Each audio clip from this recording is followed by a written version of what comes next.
Hi, thanks very much for having me visit with you today. My name is Anthony Stephan. I'm the co-founder of True Hope. This story begins back in 1994 with the suicide death of my first wife, Debbie. Debbie was a wonderful mom and a wife, and she struggled severely. Her diagnosis was bipolar affective disorder 1 with rapid cycling. Unfortunately, she didn't make it. Within 2 weeks of her death, she began taking a prescription of Prozac, which accelerated her mood and her anxiety and her agitation to the point that she ended up suiciding. It was a terrible trauma that our family went through. It was like having a nuclear bomb dropped right in our living room. And the destruction that took place in our lives was incredible. Her father, Gordon, took his life 16 years before she did, struggling with the same disorder. And there are numbers in her family that even struggle today with the same problem. Mood disorders are one of the greatest plagues that we have among us today in our society. And I want to talk to you for a few minutes about what came out of that terrible, terrible trauma. At the time of her death, I had 2 children, Autumn, who was 23, and Joseph, who was 15, who had the same diagnosis, bipolar affective disorder 1 with rapid cycling. Both of them suffered severely as well.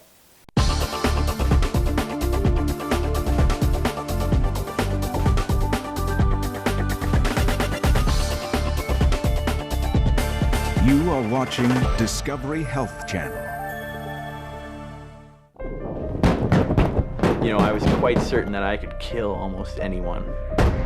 I could do these things without even thinking twice about it. A family's legacy. Bipolar disorder, a debilitating mental illness.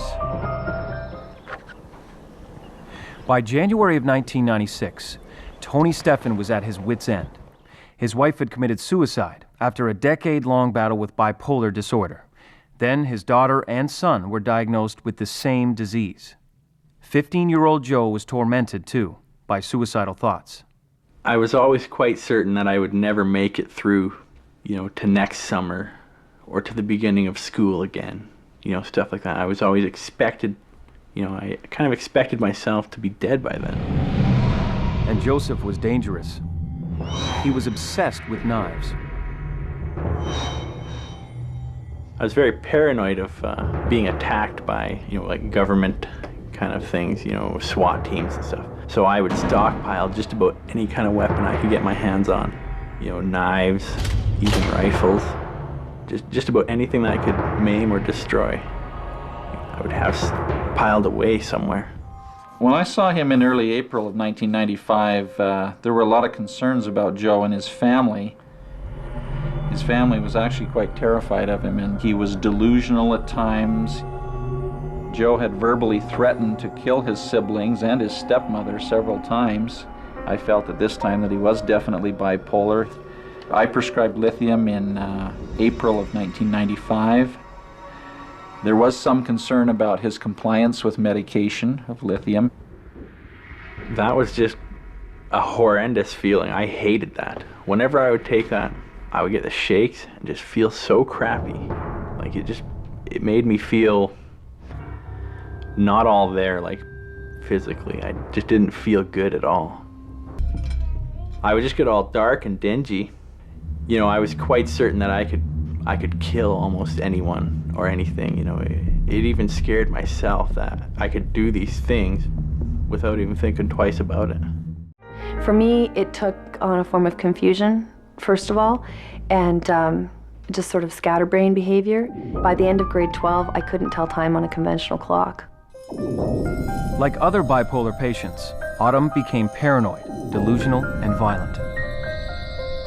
Every morning when my husband would leave, I would start in with this real fear, like kind of a panic thing. I'd hear him lock the door, and you know how you put a key in a lock and it goes click, click. But I'd lay there and I'd think, he pretended to lock the door, and now he's, unlocking it so that the killers can come in. And I met him in the hallway and got really, really violent with him.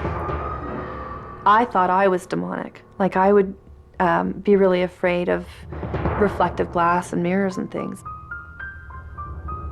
And if I saw my reflection, I would see these faces floating around me, and it was just really terrifying. And the timing couldn't have been worse. Autumn slipped into a period of extreme paranoia. Just after the birth of her first child, James, her thoughts terrified her family. I thought I needed to kill the baby. I obsessed about ways to kill myself or to kill the baby. I didn't recognize what I was doing or thinking as really odd. It just seemed logical to me. Doctors tried a regimen of medications that cost almost $200 a month, but nothing controlled her slide. Haldol, Rivotril, Ativan, Epival, and then Cogentin was to counteract the Haldol because Haldol makes you very stiff. You can't walk or bend. So it's like a rigid thing. Gosh, I mean, I wasn't even able to take care of myself at that point.